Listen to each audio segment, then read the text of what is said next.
ఢిల్లీలో అఖిలపక్ష భేటీ ప్రారంభమైంది. ఈ సమావేశానికి రక్షణ మంత్రి రాజ్నాథ్ సింగ్ అధ్యక్షతన అఖిలపక్షం సమావేశమైంది. హోంమంత్రి అమిత్ షా, పార్లమెంటరీ వ్యవహారాల మంత్రి కిరణ్ రిజిజు ప్రభుత్వం తరపున హాజరయ్యారు. ఈ భేటీలో ప్రతిపక్ష పార్టీల నేతలకు భారత్ ఎందుకు ప్రతీకార దాడులు చేయాల్సి వచ్చింది, భవిష్యత్తులో రాబోయే పరిణామాలపై వారికి స్పష్టంగా వివరించింది.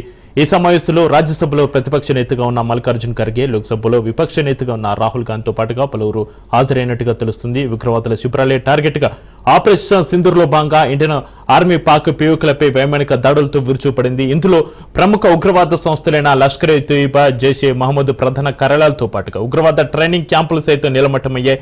ఈ నేపథ్యంలోనే కేంద్ర అఖిలపక్ష సమావేశాన్ని ఏర్పాటు చేసింది. ఈ సమావేశానికి సంబంధించి మరింత సమాచారాన్ని మా ప్రతినిధి సైదులు లైవ్ లో అందిస్తారు. సైదులు. చక్రి, కొద్దిసేపటి క్రితమే ఢిల్లీలో రాజ్నాథ్ సింగ్ ఆధ్వర్యంలో అఖిలపక్ష సమావేశం ప్రారంభమైంది. ఈ సమావేశానికి రాహుల్ గాంధీతో పాటుగా ఏఐసిసి అధ్యక్షుడు మల్లికార్జున్ ఖర్గే, అదేవిధంగా ఎంఐఎం అధ్యక్షుడు అసదుద్దీన్ ఓవైసీ, మిగిలిన పార్టీ నేతలందరూ కూడా ఈ యొక్క అఖిలపక్ష సమావేశానికి హాజరయ్యారు.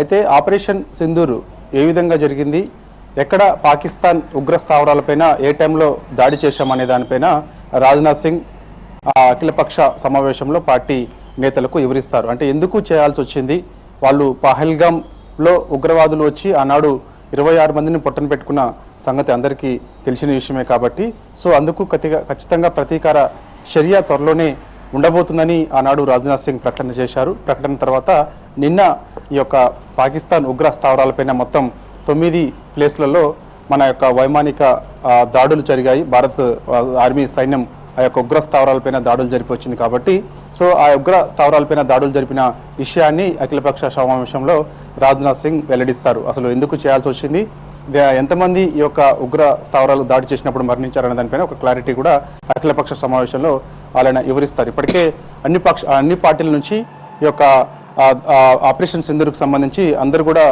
సపోర్ట్ చేస్తూ వస్తున్నారు. ఖచ్చితంగా ఈ యొక్క ఉగ్ర స్థావరాలపైన ఖచ్చితంగా దాడులు చేయాల్సిందే, ఖచ్చితంగా ఈ యొక్క ఉగ్రవాదులను కూకట వేలతో పెకిలించాల్సిందని చెప్పేసి కూడా అన్ని పార్టీల నుంచి మద్దతు వస్తున్నాయి. అసదుద్దీన్ ఓవైసీ కూడా మద్దతు ఇచ్చారు. కాబట్టి ఇక జరిగిన దాడి ఆపరేషన్ సింధూర్కు సంబంధించి అఖిలపక్ష సమావేశంలో ఈ యొక్క పార్టీ నేతలందరూ కూడా రాజ్నాథ్ సింగ్ వివరిస్తారు. ఇప్పటికే ఇక పంజాబ్, రాజస్థాన్, జమ్మూ కాశ్మీర్లో అంటే ఇవి మనకి పాకిస్తాన్ బోర్డర్లో అతి దగ్గరగా ఉంటాయి. మనకి పాకిస్తాన్ సరిహద్దు వచ్చేసి 3323 కిలోమీటర్లు ఉంటుంది. అత్యధికంగా రాజస్థాన్లో ఎక్కువగా రాజస్థాన్ ప్రాంతం ఎక్కువగా ఈ యొక్క పాకిస్తాన్ బోర్డర్లో ఎక్కువ కిలోమీటర్లు విస్తరించి ఉంది. అందుకు పంజాబ్, రాజస్థాన్, జమ్మూ కాశ్మీర్లో హై అలర్ట్ ప్రకటించింది భారత్ ప్రభుత్వం. ఇప్పటికే ఆ యొక్క ప్రాంతాల్లో మిసైల్స్ అన్ని కూడా రెడీగా ఉంచారు. ఎందుకంటే పాకిస్తాన్ ఏ సమయంలో అయినా సరే మరొకసారి భారత్ పైన దాడి చేసే అవకాశం ఉన్న నేపథ్యంలో అందుకు భారత్ కూడా ఈ యొక్క పాకిస్తాన్ బోర్డర్ పరిధిలో ఉన్నటువంటి రాష్ట్రాలు, పంజాబ్ రాష్ట్రం కానీ, రాజస్థాన్ కానీ, జమ్మూ కాశ్మీర్ రాష్ట్రాలకు సంబంధించినటువంటి పోలీసులందరూ కూడా సెలవులు రద్దు చేశారు. అందరూ కూడా డ్యూటీలోనే ఉండాలని చెప్పారు. ఈ యొక్క ప్రాంతంలో ఉన్నటువంటి వారికి సురక్షిత ప్రాంతాలకు, గ్రామాల నుంచి అందరినీ పెద్ద ఎత్తున ప్రజలందరినీ కూడా తరలిస్తూ వస్తున్నారు. ఎందుకంటే పాకిస్తాన్ మరోసారి దాడి చేసే అవకాశం ఉండదని చెప్పేసి నిన్న ఇక్రమ్ మిస్త్రీ చెప్పారు. ఆయన విదేశాంగ కార్యదర్శిగా ఉన్నారు. ఆయన ఐఎస్ఎఫ్ అధికారి, ఐఎఫ్ఎస్ ఇండియన్ ఫారెస్ట్ సర్వీస్ అధికారి ఇక్రమ్ మిస్త్రీ.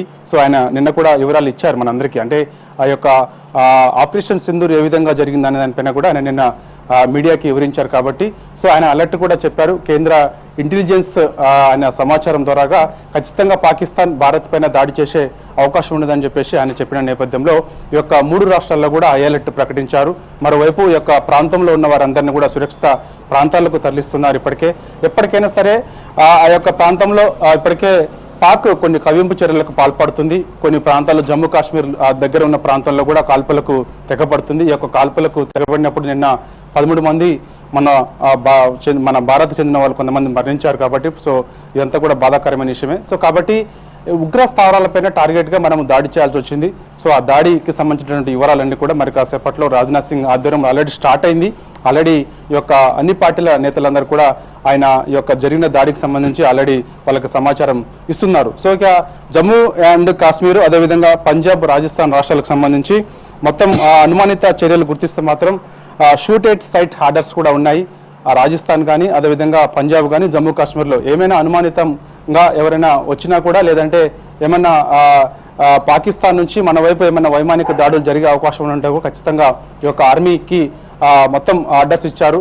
ఏ సమయంలో అయినా సరే మీరు రెడీగా ఉండాలి, ఖచ్చితంగా షూటెడ్ సైట్ ఆర్డర్స్ కూడా ఆల్రెడీ ఇచ్చారు కాబట్టి సో అందరు కూడా సిద్ధంగా ఉన్నారు. సో ఇక పాకిస్తాన్కి సంబంధించి మొత్తం 3,323 కిలోమీటర్ల మేర మనకి బోర్డర్ ఉంది కాబట్టి ఈ యొక్క 3,323 కిలోమీటర్లు మొత్తం కూడా BSF ఆధీనంలోకి తీసుకుంది. మొత్తం BSF బోర్డర్ సెక్యూరిటీ ఫోర్స్ మొత్తం కూడా ఆ పరిధిలోనే ఉంది. మొత్తం ఆర్మీకి కూడా సెలవులు రద్దు చేసింది భారత్. ఎందుకంటే ఆర్మీ అధికారులందరూ కూడా ఖచ్చితంగా ఎప్పుడు అలర్ట్గా ఉండాలి, ఎప్పుడైనా సరే అలర్ట్గా ఉండాలి. ఏ సమయంలో అయినా సరే పాకిస్తాన్ మరోసారి భారత్ పైన దాడి చేసే అవకాశం ఉన్నది కాబట్టి సో ఖచ్చితంగా అలర్ట్గా ఉండాలని చెప్పేసి కూడా ఇప్పటికే చెప్పారు కాబట్టి సో ఇప్పటికే మొత్తం సరిహద్దు ప్రాంతం మొత్తం కూడా ఇటు BSF ఆధీనంలోనే ఉన్నాయి.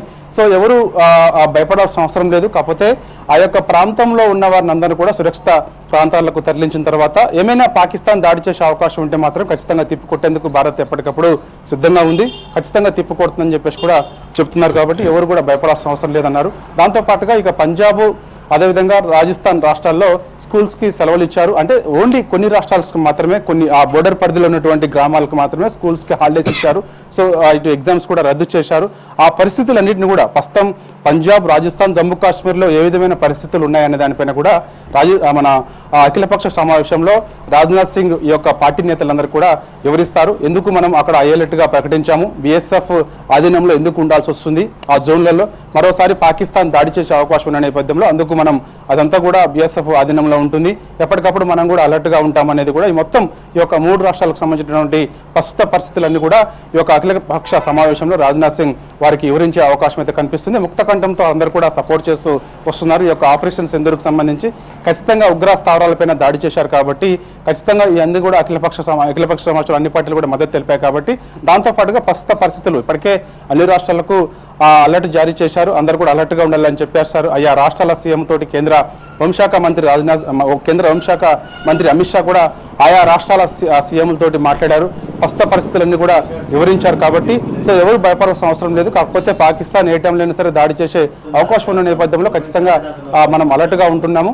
అందుకు మీరు కూడా అలర్ట్గా ఉండాలని చెప్పేసి కూడా అమిత్ షా ఆయా రాష్ట్ర సీఎంలతోటి మాట్లాడడం జరిగింది కాబట్టి సో ఓన్లీ ఒక పంజాబ్, రాజస్థాన్, జమ్మూ కాశ్మీర్లో మాత్రమే కొంత పరిస్థితులు ఉద్రిక్తంగా మారే అవకాశం కనిపిస్తుంది. ఎందుకంటే అవి అన్నీ కూడా పాకిస్తాన్ బోర్డర్లోనే ఉంటాయి కాబట్టి సో ఆ ప్రాంతంలోనే ఒకవేళ దాడి చేస్తే, దాడి చేస్తుందా చేయదా పక్కకు పెడితే, ఒకవేళ దాడి చేస్తే మనం కూడా అలర్ట్గా ఉండాలనే విషయంని ఎప్పటికప్పుడు రాజ్నాథ్ సింగ్ ఆధ్వర్యంలో మొత్తం కూడా ఆ యొక్క పరిధిలో ఉన్నటువంటి బోర్డర్ పరిధిలో ఉన్నటువంటి అధికారులతో ఆయన రెగ్యులర్గా మాట్లాడుతూ వస్తున్నారు. ఎప్పటికప్పుడు సమీక్షలు కూడా చేస్తున్నారు. దానిలో భాగంగా ప్రస్తుత పరిస్థితులు ఏ విధంగా ఉన్నాయనే దానిపైన ఆ 3 రాష్ట్రాలతో పాటుగా ఓవరాల్గా మన యొక్క దేశం పరిస్థితి ఏ విధంగా ఉన్న దానిపైన కూడా ఆయన రాజ్నాథ్ సింగ్ ఆధ్వర్యంలో అఖిలపక్ష సమావేశం స్టార్ట్ అయింది కాబట్టి ఆయా పార్టీ నేతలకు ఎవరైతే ఈ యొక్క అఖిలపక్ష సమావేశానికి హాజరయ్యారో ఆయా పార్టీ నేతలందరూ కూడా ఈ యొక్క ప్రస్తుత పరిస్థితులన్నింటినీ కూడా వివరిస్తున్నారు. దాంతోపాటుగా ఆపరేషన్ సింధూర్ ఏ విధంగా జరిగింది, ఆపరేషన్ సింధూర్లో ఎవరు పాల్గొన్నారు, ఎందుకు మనం ఆపరేషన్ సింధూర్ చేయాల్సి వచ్చింది, ఆ ఆపరేషన్ సింధూర్ చేస్తున్న సమయంలో ఆ యొక్క దాడులకు సంబంధించి ఆయా ప్లేస్కి సంబంధించి మొత్తం 9 స్థావరాలకు సంబంధించి మనం పాకిస్తాన్లో ఉన్నటువంటి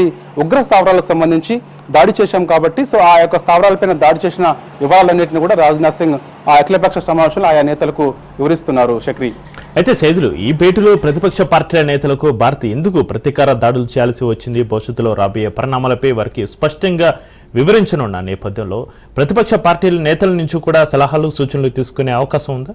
మున్ముందు తీసుకుపోయే చర్యలకి వీరి నుంచి ఖచ్చితంగా చక్రి. ఎందుకంటే అఖిలపక్ష సమావేశం పెట్టింది అందుకు, ఎందుకంటే ప్రతిపక్ష పార్టీల నుంచి ఎటువంటి సలహాలు తీసుకోవాలనే దానిపైన కూడా కొన్ని సలహాలు, సూచనలు ఇస్తే తీసుకుంటామని చెప్పేసి రాజ్నాథ్ సింగ్ చెప్పారు. ఎందుకంటే ఆ యొక్క సలహాలు, సూచనలు అంటే ఒకవేళ మనం పాకిస్తాన్ ఉగ్ర స్థావరాలపైన దాడి చేశాం కాబట్టి సో నేరుగా పాకిస్తాన్ ఒకవేళ భారత్ పైన దాడి చేసే అవకాశం ఉంటే కొంత నష్టం కలుగుతుంది, ఆస్తి నష్టం కలుగుతుంది, ప్రాణ నష్టం కలుగుతుంది కాబట్టి సో అందుకు మనం ఏం చేయాలనే దానిపైన కూడా పార్టీ అఖిలపక్ష సమావేశంలో చర్చకు వస్తుంది. దాని తర్వాత ఆయా నేతలతోటి, అంటే ఇప్పుడు మనకి కాంగ్రెస్ పార్టీ ప్రతిపక్షంలో పార్లమెంట్లో ప్రతిపక్ష హోదాలో ఉంది కాబట్టి కాంగ్రెస్ పార్టీ నుంచి రాహుల్ గాంధీ హాజరయ్యారు, మల్లికార్జున్ ఖర్గే హాజరయ్యారు, సో మిగిలిన పార్టీ నేతలందరూ కూడా హాజరయ్యారు కాబట్టి సో ఎవరైతే ఎన్డీఏలో కీలకంగా ఉంటారో ఆ నేతలందరూ హాజరయ్యారు. దాంతోపాటుగా ఇండియా కూటమిలో ఉన్నటువంటి కీలక నేతలందరూ కూడా హాజరయ్యారు కాబట్టి సో ఇండియా కూటమిలో ఉన్నటువంటి నేతలు అందరూ కూడా కొన్ని సలహాలు సూచనలు ఇచ్చే అవకాశం కనిపిస్తుంది. ఆ సలహాలు సూచనలు కూడా మేము తీసుకుంటామని చెప్పేసి రాజ్నాథ్ సింగ్ ప్రకటన చేశారు. తీసుకునే అవకాశం కూడా ఉంటుంది. ఎందుకంటే తర్వాత ఫర్దర్గా ఏ విధంగా ఉండబోతుంది అనే దానిపైన కూడా మనము ఆ యొక్క నేతల నుంచి సలహాలు తీసుకోవడం కూడా మంచిది అనేది కూడా రాజ్నాథ్ సింగ్ ఒక నిర్ణయానికి వచ్చారు. ఎందుకంటే ఈ యొక్క ఎన్డీఏ కూటమిలో ఉన్నటువంటి పార్టీలందరూ కూడా ముక్త కంఠంతో ఆల్రెడీ సపోర్ట్ చేస్తారు. ఎన్డీఏ కూటమిలో ఉన్న వాళ్ళందరూ కూడా సపోర్ట్ చేశారు. ఖచ్చితంగా ఈ యొక్క ఉగ్ర స్థావరాలపైన దాడులు చేయాల్సిందే.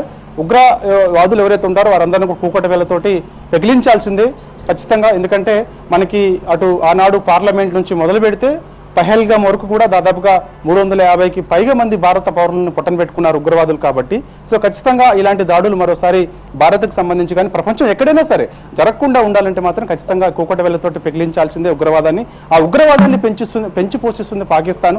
ఎందుకంటే ఐఎంఎఫ్ నిధుల ద్వారాగా ఈ యొక్క ఉగ్ర స్థావరాలకు సంబంధించి నిధులు కేటాయించి వాటిని పెంచి పోషిస్తుంది. కాబట్టి సో అలాంటి ఉగ్ర స్థావరాలకు సంబంధించి లేకుండా చేయడం భారత్కు ఒకటే సాధ్యమవుతుందని కూడా ఒక నిర్ణయానికి వచ్చారు. కాబట్టి దాంతో పాటుగా అఖిలపక్ష సమావేశంలో ఇతర పార్టీ నేతల నుంచి కూడా కొన్ని సలహాలు సూచనలు ఇస్తే అవి ఖచ్చితంగా ఇటు రిసీవ్ చేసుకునే అవకాశం కనిపిస్తుంది. ఫర్దర్గా మనం ఏం చేయాలనేది కూడా ఒక నిర్ణయానికి వస్తారు. అఖిలపక్ష సమావేశం ఆల్రెడీ స్టార్ట్ అయింది కాబట్టి అందులో చర్చించిన అంశాలు అదేవిధంగా ఇతర పార్టీల నుంచి వచ్చినటువంటి సలహాలు సూచనలు అన్ని కూడా రిసీవ్ చేసుకున్న తర్వాత ఒకవేళ ప్రెస్ నోట్ విడుదల చేయడం కానీ లేదంటే మీడియా సమావేశం కూడా పెట్టే అవకాశం ఉంది. అఖిలపక్ష సమావేశంలో తీసుకున్న నిర్ణయాలు ఏంటి, ఇటు అదేవిధంగా ఇతర పార్టీల నుంచి సలహాలు సూచనలు వచ్చినటువంటి అంశాలు ఏంటి అనే దానిపైన కూడా మొత్తం ప్రెస్ మీడియాకి కూడా మనకి తెలిపే అవకాశం అయితే కనిపిస్తుంది మరి కాసేపట్లో.